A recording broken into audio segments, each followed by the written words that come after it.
Well, Utah fans, good evening and welcome into our second Utah Coaches Show of the Year for the basketball season. We kicked one off back in October to kind of lead off the season, and we took a month off as we begin to settle in here. We bring you our second basketball Coaches Show of the Year. It's as always brought to you by Smith's, where we have low prices and market fresh. Coming to you today from the Huntsman Basketball Facility here on campus and in the lobby of the Utah Basketball Office. Myself and Larry Krystkowiak with you here for the next hour, talking Utah basketball, and a special guest to join us a little bit later on in the program today. You can watch us on the Utah Athletics YouTube channel, where many of you are watching right now. You can watch us on Twitch and, of course, listen to us on our flagship radio home, ESPN 700. Good week for Utah basketball. Beat BYU in a thriller last Wednesday night. Bounced back after that. Took care of Central Arkansas on Saturday. They've got a week off to practice and do finals. And then this Saturday afternoon, we'll be down at Vivint Smart Home Arena in downtown Salt Lake City to see Randy Rays, Weber State Wildcats. And in the meantime, got some good news today, too. Timmy Allen, Utah sophomore, named Pac-12 Player of the Week in men's basketball. So I did not know that. Really? No. You hadn't heard? Our new sports information director, John Vu, you'd think he would have told me something like that. Where is John Vu? Is. Goodness gracious. Yeah, Timmy got named Player of the Week in the Pac-12 this week. Okay. That's, by the way, Larry Krystkowiak. How are you? I'm doing good. You're just kind of looking around here. Trying to find John. He just ran out of the room. Yeah, we got that news this afternoon, which I thought was really cool. There's been a lot of really good performances so far this year, but Timmy backing up Saturday had a nice day, but he had a career high in the BYU game, 27 points, and I think he had 8 rebounds, 5 assists. He just played a really complete basketball game for you on Wednesday night. Yeah, it was a special game. I mean, we got down early in that one. Part of that was our game plan. We decided to live with Yoli popping his first game back. Figured he wasn't on the glass. The other guys weren't making threes, and so I kind of made a decision, and then that cost us 9 points, and we changed our plan up a little bit. But it was a really good college basketball game. We were fortunate to win the game, but it's kind of a really good lesson on perseverance and staying in the fight. And I thought both teams played really well. There were a couple of key moments in it, as you can expect in a rivalry game, but it was a heck of an environment on a night where we played at 6 and there was a Jazz game and some other things going on, and it still was pretty electric in that building. Yeah, it didn't start out full, but as the game kind of wore along midway through the first half, people getting off work, getting a chance to get up to the Huntsman Center, it filled in really nicely throughout that game. You mentioned perseverance. Let's start there. You've got a young basketball team. They haven't been in a lot of big rivalry-type games at this level yet. So you got down 16 once in the first half and kind of came back and made it close. And then you got down 16 in the second half as well. And a lot of times, the first half's one thing, but you get down 16 in the second half midway through, a lot of times that could be lights out. Yeah. I mean, I really thought we kind of got punched in the mouth. I think they hit their first 7 shots. And then the first 2 that they missed, they got the offensive rebounds. So we were probably thinking about a lot of things other than winning the next point. Didn't have a whole lot of energy in the game, to start the game. And then it almost seemed like we forgot about the gravity of, the situation was being as big as it was, and kind of got backed into a corner. I know it certainly left my mind quickly, that it was a rivalry and that there were things on the line, and it was just, hey, let's get after it and scrap. We've kind of been embarrassed in a miniature way, and I thought our guys just stayed in it, and it was just, I thought it was a coming out party for Mickey. He's playing injured and had some knee issues, and so that was a Warriors game, 18 points if I remember right, and really, really good, off the charts in our pick and roll coverage. And we were playing a little bit smaller at times. Our 5 men, our big guys have really got to get dialed in pick and roll coverage, because our numbers are significantly different when we've got one of our 7-footers on the floor as opposed to when we don't. And so we're challenging those guys. But Mickey did a great job. He's a physical kid and filled in, did a wonderful job. You won't always be able to go small, but in that game you were able to go small, and I thought it really paid dividends for you, especially in that second half when you made that run. For sure. And, we've really there's only been a couple games so far. I thought Nevada and Minnesota were games that we pretty much had to play a traditional lineup, but we've played a lot of teams that have played small this year, so we've kind of dabbled in it a little bit. I think as you move forward into the we've got 3 preseason games, 3 quality opponents. Then you get into league. There's not a whole lot of small ball being played, so we're going to have to make some progress, as I said, with our fives, and maybe we can throw that out there. If we can rebound, that's going to be the key. We can play small if we're able to rebound the basketball, and we really haven't been tested in that capacity yet. So we'll see how it goes. I had somebody ask me the other day, where did I think the turning point in that BYU game was? And I don't know if you felt this. I went back and watched the game, but there was a place in the second half where you guys missed a shot and a long rebound came off, and they went to throw the ball ahead, and Rylan Jones kind of jumped up and deflected the ball on the far sideline, gathered it back, and got it to Timmy Allen. I think it was about a 14-point game at that point in time, and if BYU gets that ball up the floor, it goes back to 16. But I thought Rylan knocking that ball loose and then getting it to Timmy, and then I think Timmy got a bucket right after that. And instead of it being 16 with a run out, it was a 12-point game, and then you guys knocked it down from there. Yeah. Do you remember that sequence I'm talking about? I absolutely do. And I think, I understand what you're saying, and I think there's those turning points. But when you're in an overtime game, we had been in an overtime game previously. No, it wasn't an overtime game. It was the Tulane game. And it's a one-possession game, one-point game. And you watch that film, you say, which one of these clips do you guys want back? We just need 2 points so that we're not losing the lead at the end of the game, but we've got the ball with the lead. They have to foul. And there were a lot of those moments in the game. When you look back on it again, it's not like football where you've got 20 seconds, 30 seconds between plays to kind of digest, and everybody's the armchair quarterback, and you don't forget those. Mm-hmm. In basketball, even the day after when I watch it, it's like, wow, I forgot all about that play because there's so much change and happen like you talk about. So there were some pretty defining moments, I thought, in the game, and we had 8 straight points off of layups. We ran a few specials for Timmy to get him going to the basket. And then, we were fortunate. They fouled us a number of times when we were in the bonus. I know the first points of overtime, we still hadn't taken the lead. We tied it, but we never took the lead, and we were able to take the lead at the free throw line. So there were some of those little keys, too, and we managed to make – Mickey was 8 for 8 from the line. Yeah. And he'd been struggling. So all of those little things were super important, but I do remember that was kind of a defining moment play. Well, as long as you continue to say it, there are no little things. They all add up, and they're big. And Rylan Jones was as big as anybody the other night. He hit some big shots. He misses a layup, which would have given you the lead. 35 seconds left in the game. Didn't hang his head. Got a chance to knock down a 3, and he does. Sends you to overtime. And I'll tell you what, he doesn't play right now all the time like a freshman. There'll be freshman moments, I'm sure, but he certainly carries himself like a guy that's been around a little bit more. There's no question. And Rylan missed that layup, and I felt so bad for him. And we had a little timeout or gathering with the players, and I drew up a little play for our next time down where I felt like they'd go under, and I wanted Rylan to shoot a 3. Yeah. So we drew up the play, and he ended up attacking, and we got another basket out of it. But, lo and behold, I know Timmy picked him up, guys picked him up. He kind of moved on to the next play and got that short-term memory, that only lasted for about 8 or 10 seconds, according to Rylan, and then he started thinking, man, I got to make the next play. And that was a big moment. If you think about that, miss a layup, hit a 3, with the great pass from Timmy to Booth, and we shared the ball really well.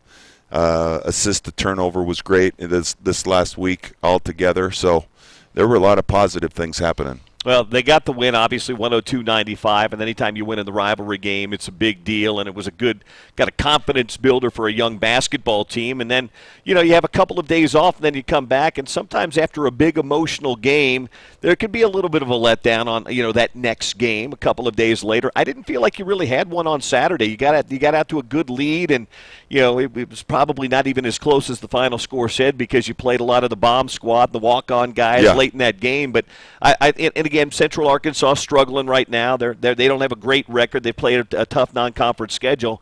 But I thought your guys didn't really show much of a letdown, at least early in that game. I know they weren't as dialed in defensively in the first half as you wanted them to be, but they came out in the second half and really locked down and kind of put Central Arkansas away. Yeah, I challenged the guys at halftime. We gave up 53%. They were out rebounding us. And look, there were moments over the couple of days after the BYU game that, and we're cagey old veterans, and I still felt a little bit drained. Yeah. And like, man, this could be a little bit of a challenge.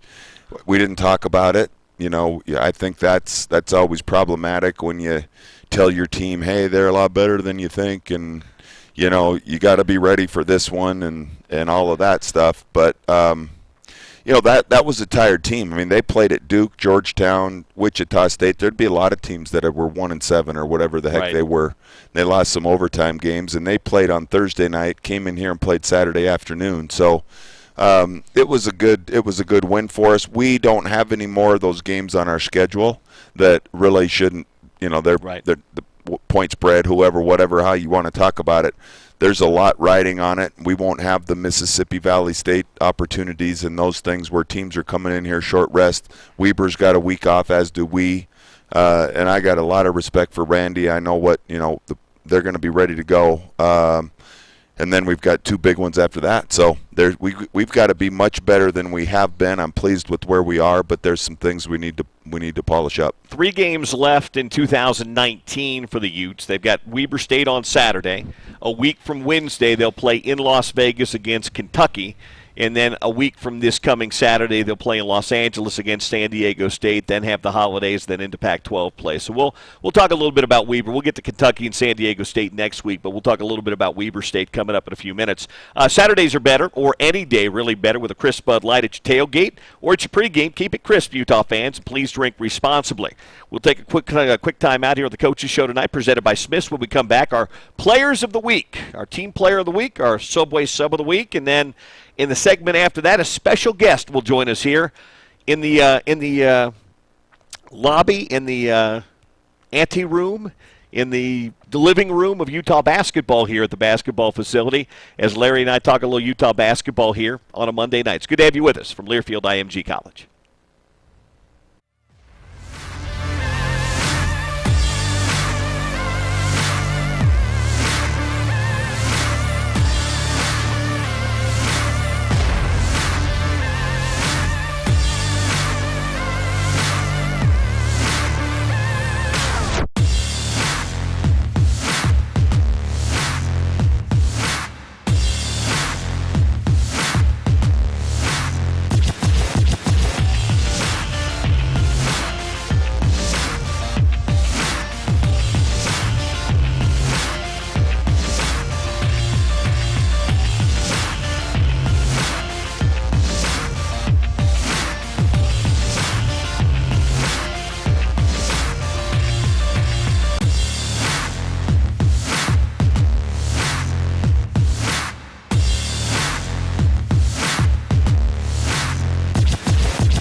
Larry H. Miller Dealerships. Need a car?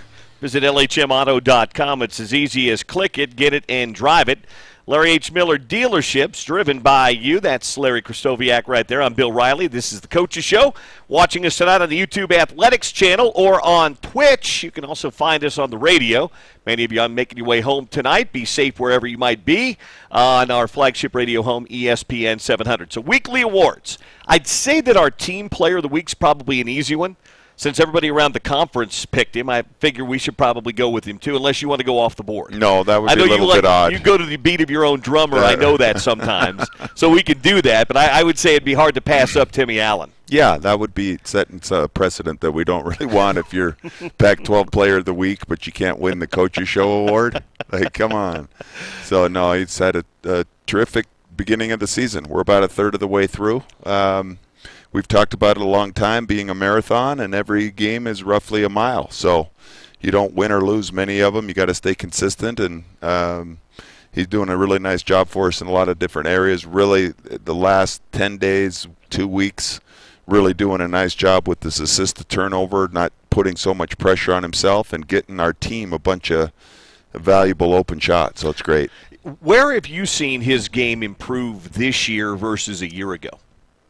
Well, I think, number one, conditioning-wise, I don't know if a year ago he could have ever played 36 minutes in a game. So he's a great deal of credit goes to him for his fitness level and his endurance. He's not a kid that's on any kind of load management, as we see with other sports, with guys needing to be rested.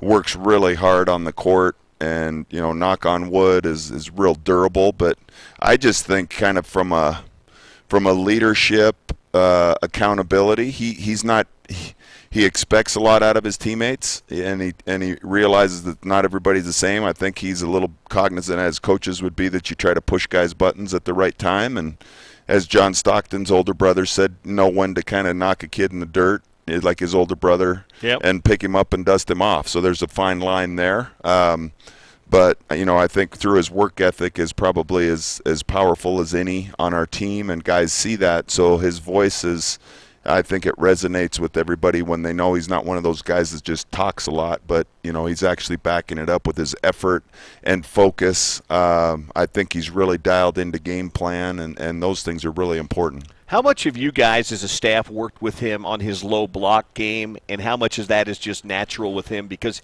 he's really good when he posts up on that low block and he's got a mismatch with a guard on him. He's got an array of drop steps and spins and things like that. So I'm just curious how much he had of that and how much you guys have worked with him on that. Well, it's funny. In a year's time, we can flash back to a Minnesota game a year ago when we played at Minnesota, and I think you don't realize how much bigger and faster and stronger a lot of the guys are. And I think in high school probably drew a significant number of fouls, with the kind of jumping, not necessarily finishing, but almost not flopping, but just being, not as physical and getting up to the rim. And what he found out as a freshman is that wasn't really working. And so he didn't have a great a lot of opportunities at the post. There were some, but I think now we've slowed down. I know early in this season we started to see that in the summer. It's like, come on, Timmy, it's got to be more about high jumping and power stuff that's getting vertical as opposed to long jumping and leaning and trying to find contact. And so he's dialed it in. We've done a lot more of it in practice, played post one-on-one, so you get some of those reps and you can feel that. And a lot of it's confidence, but I think he's dialed in with it. Also on penetration, I think the low block is a real productive spot for him, and then driving close out and catching it on the move and spinning and finding guys. Those are two areas that are producing a lot of the points for us. So Timmy Allen will be our University of Utah Health Team Player of the Week, brought to you by U of U Health, 16 convenient neighborhood health centers, and they've got a game plan for your family's health. Visit them online at uofuhealth.org. Brings us to our Subway Sub of the Week. Who you want to go with? Mickey, Jan Tunen. Are we going Jan Tunen or Jan Tunen? Jan Tunen? Okay. I'll ask him again this week, see if it's changed. Okay. But I got the solid J on it when I asked before. So okay, that's good to know. It's the Finnish sandwich. Well, Subway? Do they have a Finnish sandwich? probably like a lot of cheese? A lot of cheese and maybe some, I don't know, some fish on there as well. Probably so. You mentioned it. He had 18 in the BYU game, which is his career best. Go with 6 rebounds. He was also really key on that stop at the end of the game. They isolated Barcelo on him, and I thought he did a really good job of not letting Barcelo go by him, but keeping a hand up and making Barcelo really fade away on that final shot in regulation. Well, if I can pick one person on our team that gets to play one-on-one with the game on the line, it might be Mickey. So that was guards multiple positions. Yeah, he can, and he does a really good job in our pick and roll coverage. They've spent a lot of time, in his country with these kids as young kids, teaching them how to play the right way. And I think Big Hano Metala had a big part in that, in his development. And so Hano learned from one of the better guys here with Coach Majerus, and there was never any corners cut when it came to playing defense. And you can see that. Mickey's a terrific defender, and he's got great anticipation and moves his feet and is strong. So it's, a little bit like Timmy was a year ago. That's a big challenge for freshmen. Defensively and physicality are usually 2 areas that take a while for freshmen to figure out, and Mickey brings both of those with him. You know what he did a really good job of, too, in both the BYU game and Saturday? He's really good at sealing his man. Yeah. And a guy like Riley Batten or one of the guards throwing the ball inside him, he's really good with that seal and then maybe the left-handed finish to keep the defender away. Yeah, and he does it properly. Like a lot of guys clear a guy out. Like you taught? Well, yeah, we try. Yeah. I mean, sometimes you get, you dislodge guys and it's the big cylinder thing now, but Mickey has an understanding because he's always played so low. Yeah. At the football term of, winning the line of scrimmage, he's able to get lower than guys his size or even bigger and uses leverage to his advantage. And that's one of those things that's hard to teach. I wish I could take credit for that, but that truly, we work on it, but he's terrific at it. That's one of his strengths. Maybe we give Hano a little credit for that. We just did. Yeah, we'll just give it credit again for that. Let's do it again. Twice. Hano, if you're listening, credit to you. Sometimes he listens. It's about 7 hours ahead of us in Finland, but occasionally he'll get up early in the morning. We'll Hano Metala and listen. To our Subway Sub of the Week is going to be Mickey Jantunen. MJ, the other MJ. Until we find out. You've played with an MJ, and now you've coached an MJ. Yeah. Okay. Yep. Very different type players. Yeah. There's no doubt about it. Subway restaurants. Get the footlong of the day, chips, 2 cookies, and a 20-ounce drink for free at Subway. So it was a pretty good 7 days up here. A week ago Saturday, Lynn Roberts and her basketball team went down to BYU and beat the Cougars. Mm-hmm. Then on Wednesday night, you and your basketball team right over the Huntsman Center beat the Cougars. But the biggest win of all, I'm sorry to say to you and Lynn, happened Saturday night in Provo. Oh, I know. Oh, yeah, I know. And the woman that orchestrated that upset in Provo will join us next. Beth Lanier and her volleyball team knocked off BYU hosting a regional down there, and they're advancing to the Sweet 16 of women's volleyball. They didn't just beat them. They swept them. But swept them to the 15 points. They took their brooms with them and then swept the Cougars out of their own building. Those like 20-point victories in 3 little games. Yeah, that's exactly what it is. Yeah. So anyway, Beth's going to join. Visit with her. I'll catch you next week. No, you're in here too. Oh. You're gonna ask some questions as well on the couch. Beth Lanier joins us next on the Coaches Show, presented by Smith's, right here from Learfield IMG College.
here along the radio and streaming networks, ESPN 700, YouTube channel for Utah Athletics, and Twitch.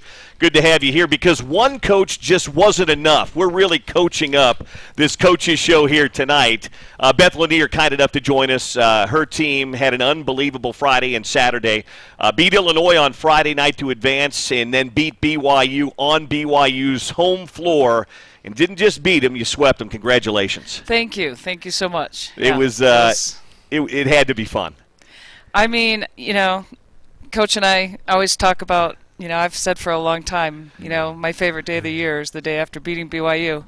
And, Sunday morning was pretty sweet, no doubt about it. And to do it in the NCAA tournament and to do it the way you did it, too. And we could joke about that, but you've got a very talented squad, and so do they. It's not easy to go down there and win, period, but you guys went down and won convincingly in all 3 games. Yeah. Yeah, we really did. People have asked about that, and, we felt like we had a good game plan put in place. We felt like we know we have a lot of talent on our team. We felt like, if we could just do the things that we do and have been doing in the, through the grind of the second half of the Pac-12, that we'd be in good shape. And I knew our team was really ready, and we just talked about being on the offense all night in every single skill. So whether it was defensive digs, we were on the offense, and we served very tough early and got them out of system, and they couldn't get the ball to their bigs, and to use basketball terms there, and that was good for us because those kids have caused us problems in the past, and just kind of fed on each other, and we led the entire way. Like we never. You never trailed. One of the things that I thought was really cool, selection show was Sunday. You guys finished 3rd in the Pac-12, which I think between the Pac-12 and the Big Ten are the 2 elite volleyball conferences in the country. And I thought it was a slight that you guys didn't host. And the thing that I was most proud of, respectful of, in your case, was I never heard anybody complain about it. And I actually ran into some of the ladies in the weight room and kind of gave them the, oh, shucks, you got to go down. And I don't know if you'd already talked to them or it was just their mindset, but let's not forget how tough Illinois was. Oh, that no was doubt. a hell of a team, and you came back from 2-1 and then to be able to bounce back in that environment. So I just think it's really cool because that was not a great shake of the dice when you have to drive up there and play those guys, and for you to respond that way, it was really a neat experience, I'm sure. I tell you what, my players kind of inspired me on Selection Show Sunday because there's no doubt I was good. I had to take a little deep breath, and we all did, and they just right from the start. But we talked about it on Monday, and we made a mindset plan, and they stuck to it, and the maturity they showed about it all was amazing. And our group has big goals this year, and we've got really great leaders. Mm-hmm. And our whole thing is, we just talked about, like, you got to do hard stuff through the course of the NCAA tournament, and it happens to be on the first weekend, and it's not going to get any easier. So I agree with you that the Illinois team was, they took seventh in the Big Ten, but they were a Final Four team last year, as was BYU. Right. And they have first-team All-American on their team that almost single-handedly took care of us. So, it was tough. We were down. We were in trouble, actually. Isn't it neat when, like, you try to be the best coach you can be, but when your players actually give you a lift, that's when I think that's when you have a special group. When they sense when you need a little pick me up, and they give it to you. Then you got the right group of kids. No, there's no doubt about that. And we were in the 4th set against Illinois. We were down, I think, 17-14. Yep. And Berkeley was serving, and she's our middle blocker and doesn't play back row very often, and she's a great leader for us. And we were out of system, and I think Danny just chucked a ball up, and I think Zoe was going to send a free ball over, and Berkeley just cleared everybody out and went up and took just a huge rip on the ball out of the back row and got a kill. Yeah. And it was the single most inspiring play I've ever witnessed as a coach in 30 years. It was unbelievable. Cool. It was She just was going to take over this match, and we were not going to lose it, and everyone just got fired up. Yeah, it was really cool. That's awesome. Pac-12 Coach of the Year, by the way, Beth Lanier with us here on the Larry Krystkowiak Coaches Show tonight. So, in big matches, sometimes you need your stars to really step up and shine. And I'd say it's pretty fair to say your stars Saturday night shine. Danny Drews was fantastic. Kenzie Kerber was fantastic. You mentioned Berkeley, outstanding. It was a great team effort, but on the biggest stage, that's where you want your All-Americans, your All-Conference players to really shine, and yours did. They just did. They just were. I don't know how everybody witnessed it. It was amazing. I was just there, kind of in awe myself, and. But yeah, Danny had 17 kills. She had 1 error, and it was a bad call by the ref. You get to go to the camera all the time. I wish we could go. Oh, you do? Grab No, you your don't. little flag and go. Come on, I think that was touched. Be careful what you wish for. It causes all kinds of problems more than it helps, I think. Yeah. But yeah, Danny was great, and Kenzie was big time, and Sage, our setter, set the most unbelievable match of the year. And your freshman stepped up big and had a couple of big hits late, too. In fact, I think she had the game winner in the third set. Yes, she did. And then Bree Dorman, who became the all-time Utah Volleyball's all-times dig leader Friday night, was unbelievable, too. We actually set 3 records Friday night against Illinois. We set Bree Dorman became the all-times dig leader that had been held by Keisha Fish for 9 years. Danny broke the single season kills record held by Adora and I. And Sage, our setter, set the single season assists record that had been held for about 20 years. Wow. So that's awesome. Like you have a career stat, but then you have 2 individual match stats that are records, and that's when you want to do it. Just right to your point. Yeah. Your studs step up when you need to, and God, that's so cool. So now it's on to a team that another team you know well. Yeah. You know BYU well, and now a team that you were so close to getting at their spot, a familiar foe in Stanford. You'll play them Friday night over on the farm. Yeah, we lost 15-13 in the 5th at their place, and then lost a nice 4-set match to them here. And they're the third team on our trek here that was in the Final Four last year. So. You're the dream catcher, smasher. Look at her, just like you. She's into numbers too, Larry. Well, she knows these numbers too. in our little meeting today to kind of debrief from the weekend and to talk to everybody about quit talking about the past weekend because we got to get a new mindset going. And here I am talking about it. But one of our players brought that up. One of our freshmen actually was just like, we just got to check another one off. So obviously it's going to take a huge effort by us. I mean, Stanford, they're a very senior-laden team, and those kids won a national championship when they were freshmen. But we don't have to beat them 9 out of 10 times. We got to beat them once, and I think our team is going to go for it. You have to beat them 3 out of 5. Really? I think. Don't you have to win 3 out of 5? Yeah. I'm talking about the individual games. Yeah. Well, 3 out of 5. Good point. One match. One match. So that's just our mindset, and and I know they have a lot of respect for us, and I've been telling our players all year long, like, okay, here's our, you can get so caught up into playing getting your scout ready to how to play defense against the opponent. And you can kind of lose focus on yourself, right? But I've been saying to my team all season, like, think about what they have to do to prepare for us. I mean, we have a lot going at them as well, and that gives us a lot of confidence, I think. And so we're gonna go play hard and aggressive and be on the offense. I was gonna say, is the scout a little easier because you've seen them twice already? I won't say easier, but there's a familiarity there, and you've played well in both the matches already this year. Yeah, there's no doubt. And they don't do a lot of things different. They're big and physical, and they're just gonna go, here's what we are, and but we've got to get just a little bit more nuanced on where are we going to serve. We got to hit our zones. We got to try to get them out of system, and we're just looking for all the little things that can make a difference. And so that's what my staff and I have been doing a lot of today. There are no little things, because they're all big things. Very good point. Such a good point. It's my favorite Larryism, because that. the minute you make something a little thing, no doubt, it'll sneak up and get you. Yeah. No doubt about it. No, that's I like cool. that. I was watching your last match against Stanford in our bedroom on the Pac-12 networks. Were you guys up 14-11? in the fifth set? 13-11, I think. 13-11. Yeah, we did. We Oh, were 2 points away. I don't usually jump up and down on my bed very often, but I was heated. Dang it. Yeah, that was a heartbreaker, and then we lost.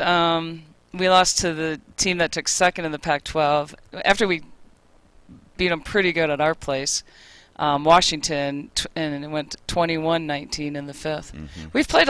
I will say we've had a lot of practice this year. Oh, and there's no doubt. You we've get an played extra game a lot. We've played a lot of 5-set matches. A lot of reps for them. 9 o'clock, if I'm not mistaken, right? Friday night? Yeah, 8 o'clock. 8 o'clock their Pacific. time, Yep. 9 o'clock Yep. here.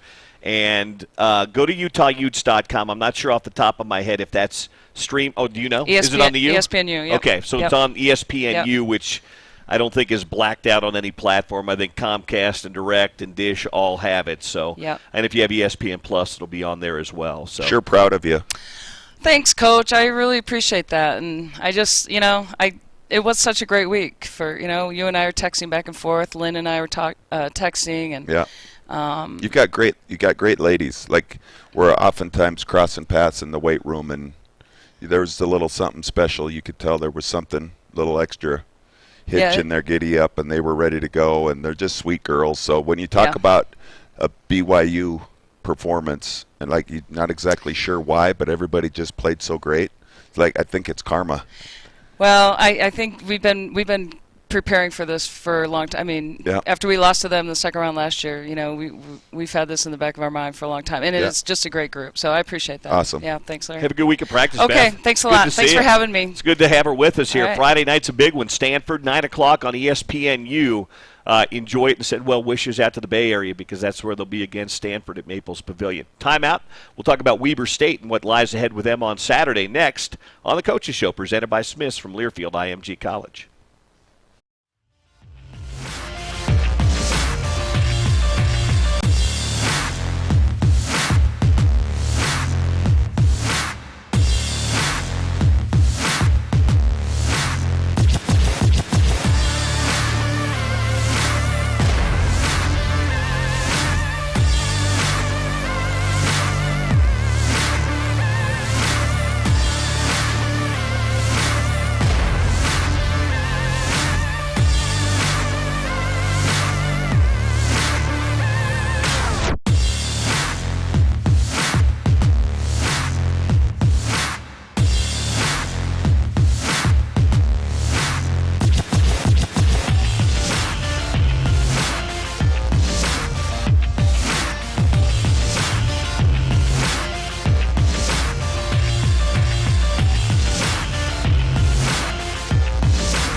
thanks again to Beth Lanier stopping in to talk with us. We're gonna work on this. We're gonna have a special guest join us on the couch every week. I'll be in charge of that next week. Then Larry can get the week after that. Our show tonight brought to you by Pepsi. Grab an ice cold Mountain Dew and hoop it up in style. Mountain Dew, proud official drink of Utah basketball. Go Utes! You got Weber State coming up on Saturday downtown in the Beehive Classic. Randy Ray, who we know very well, was on staff here years ago.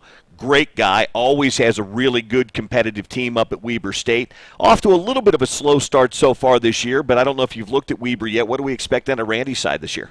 No, they got a heck of a guard. Harding, I think he was the MVP of the Big Sky a year ago. He was. And he started the season off injured, so they didn't have him at full speed. They've got a nice team. They're always going to guard you. They play together real well. Randy's a terrific coach, kind of in that I think he worked for Stu, didn't he? He worked for Stu for a while. He was on Boylan's staff a little bit too. Yeah. No, Randy's he's a grinder and he gets after him, and they've got a week. It's almost like both of us. It's almost like in football having a bye when you have a week between games, so you can add some things, tinker with some things, and certainly fix a few of the items that are broken, which I know both of our teams need to do. So it's that environment with the Beehive Classic. I think we play the first game and there's a game after us. Yep. So it's good for the state of Utah. 2 o'clock on Saturday down at Vivint Smart Home Arena. Go to UtahUtes.com or Vivint or VivintArena.com and get your tickets for that game. But we'll be the early game. Utah-Weber's the early game, and then Utah State-BYU is the second game. And my Grizzlies are playing Weber football playoffs. That's right. Friday night at 8 o'clock. That's right. So Montana. I might be seeing a few of my old buddies rolling in for the doubleheader. You think so? They support their football up there, don't they? They do. And my good friend of mine is their football coach, Bobby Hauk, who's Bobby was there before, right? Yep. And then he went to UNLV, and now he's back again. And Bobby, he probably doesn't want us to talk about this, but he was the manager of our basketball team when I played there. Really? He used to wash my dirty clothes. Oh, my gosh. Yeah. I had to bring that up to him. By the way, my good friend Jay Hill is the coach at Weber State. So you can root for your alma mater. I'm going to root for Jay and a lot of those guys on his staff that I know who were here at Utah. But that'll be a good game coming up on Friday night. And then, of course, Weber and Utah on Saturday. Got to grab a break. We'll come back on the other side, talk some Pac-12 and other stuff with Coach on the Coaches Show presented by Smiths from Learfield IMG College.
Coaches Show. Bill Riley, Larry Krystkowiak, brought to you by Smith's. Low prices and market fresh. Got a couple of quick segments to get in here before we get out of here tonight. You've got Weber State coming up on Saturday, and then you got 2 games before the holidays. We'll talk about those next week. Wanted to ask you about guys that have you kind of got your rotation where you want it now? Do you feel like you've got those 7, 8, 9 guys in your main rotation now that you've played almost a third of the season?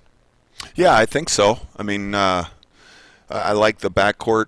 You know, Jackson is usually the first in, and then Alfonso filled it up nicely. He'd been struggling. He's had 2 big games where he really shot the ball well. I thought he really helped us at Nevada in the opening game, but Fonz is starting to figure out some defensive concepts, and he's playing harder, getting him to play hard offense and defense consistently.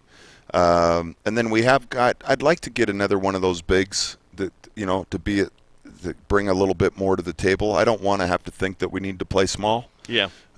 With those guys, and we still have to remember that all 3 of those guys are freshmen, and they've dealt with injuries at a variety of different times.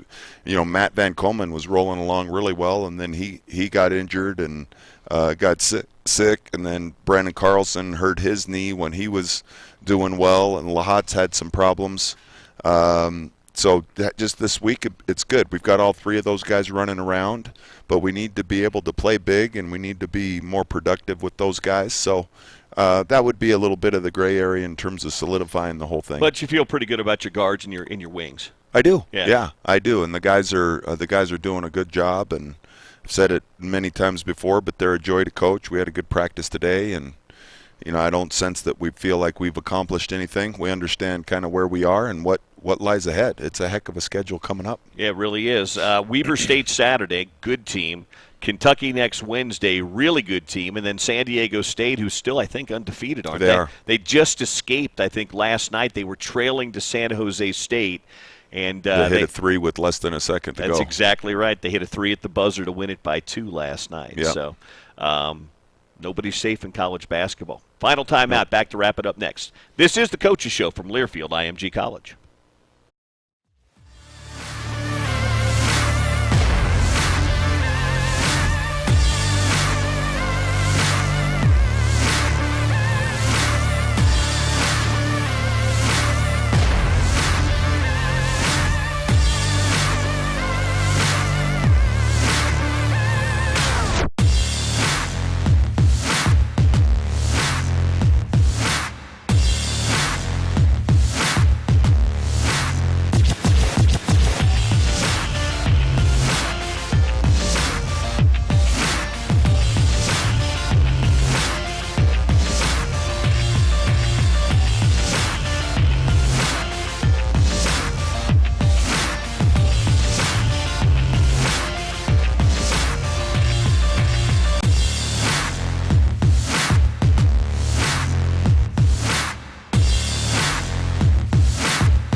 segment on the Coaches Show.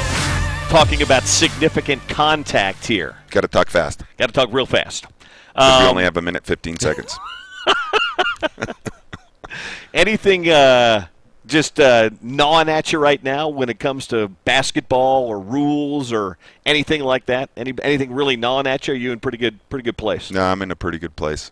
The flop thing needs some change. You know what I'm really thinking about? Yeah. Our soccer team, NCAA tournament team, our football team, man, where were they? Sweet 16, Elite 8 kind of level, and it comes down to one game. Our women's basketball team's rolling, swim and dive. There's a lot of good things happening. So it's a fun time to be a part of the University of Utah. I think gymnastics are okay too, aren't they? Yeah, they're pretty, but you can always pencil that in is pretty darn good too. We'll talk track. Track had a good fall too. Great. Congratulations to Kyle Kepler. You guys enjoy your week. We'll talk to you Saturday from the Viv, Utah and Weber State. For Larry, I'm Bill. See you later.